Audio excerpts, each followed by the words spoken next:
Bismillahirrahmanirrahim. Masuk ke bab ke-7. Di bab ke-7 ini fokus bahasan kita seputar at-tawabi'. At-tawabi'. Sebelumnya kita sudah bahas al-majrurat, isim-isim yang harus dibaca secara majrur. Kemudian al-marfu'at, isim-isim yang harus dibaca secara rafa'. Dan al-mansubat, isim-isim yang atau status-status isim yang harus terbaca secara mansub.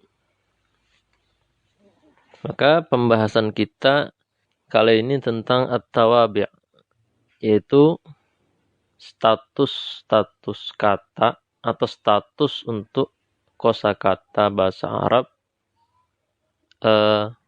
yang i'rabnya itu mengikuti kalimat sebelumnya. Bila mana kalimat sebelumnya itu marfu', maka tabi' atau tawabi' ini marfu'.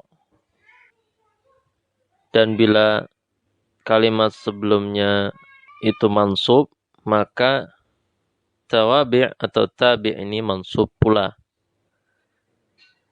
Demikian pula bila mana majrur, maka si tabi' kalimah yang mengikuti, yang membonceng, yang mengekor, ya, yang menyertai, ini juga ikut majrur. Lantas apa saja tawabi' atau status kata bahasa Arab, status kata untuk isim yang tergolong kepada tawabi' atau jabatan pengikut? Maka insyaallah kita akan membahasnya di kesempatan berikutnya, dan inilah fokus bahasan di bab ke-7 ini, yaitu at-tawabi'. Wa sallallahu wasallam ala nabiyyina Muhammad.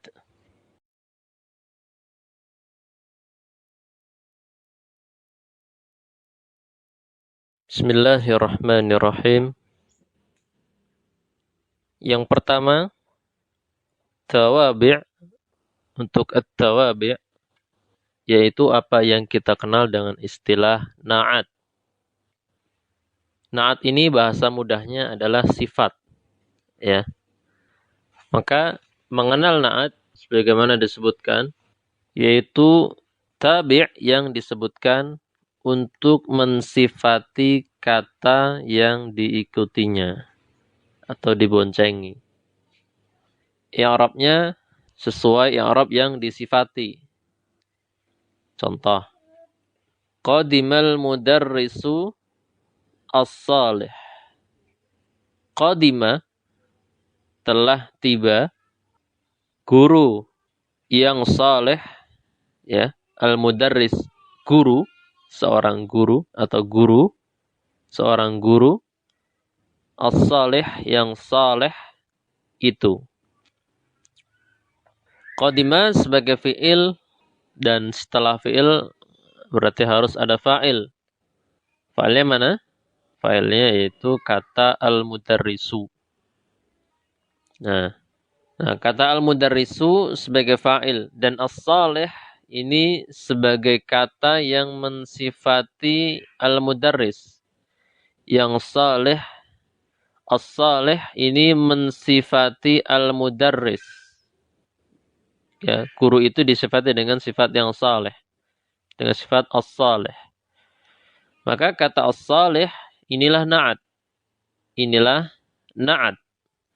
Dan kita lihat di situ i'rabnya al-mudarrisu marfu' sebagai fa'il. Maka as-salih di situ mengikuti i'rab al-mudarrisu, ya, sama juga marfu'.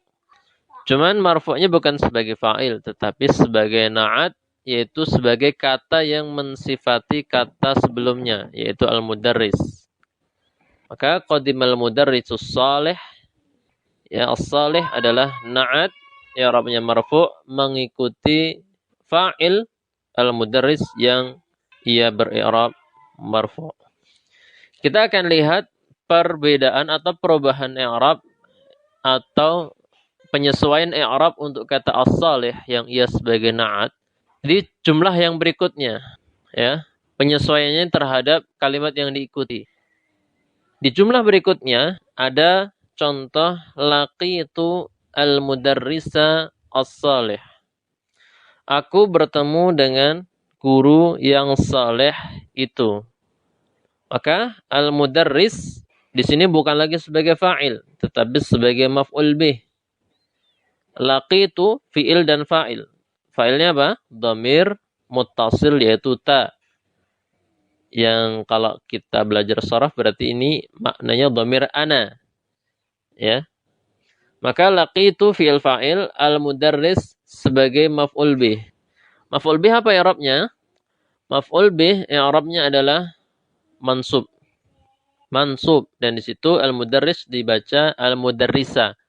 Ya, karena berupa isim mufrad dengan harakat fathah. Nah, kata as-salih di sini menyesuaikan karena memang ia mensifati kata al-mudarris, maka ketika al-mudarris di sini mansub, as-salih juga harus mansub. Tetapi mansubnya bukan karena sebagai maf'ul, melainkan sebagai na'at yang mensifati maf'ul bih. Demikian juga dengan contoh jumlah berikutnya, as-salih menyesuaikan kalimat yang disifati, ya, yang diikuti, yaitu marartu bil mudarrisis salih, aku melewati guru yang saleh itu.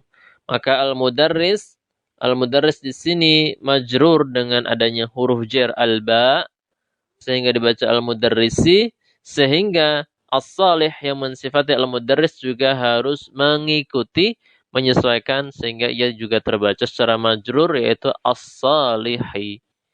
Nah, inilah na'at. Inilah yang disebut dengan na'at, yaitu kalimat yang mensifati, ya, mensifati kalimat yang diikutinya, ya. Demikian sekilas tentang pengenalan na'at. Wassallallahu wasallam ala nabiyyina Muhammad.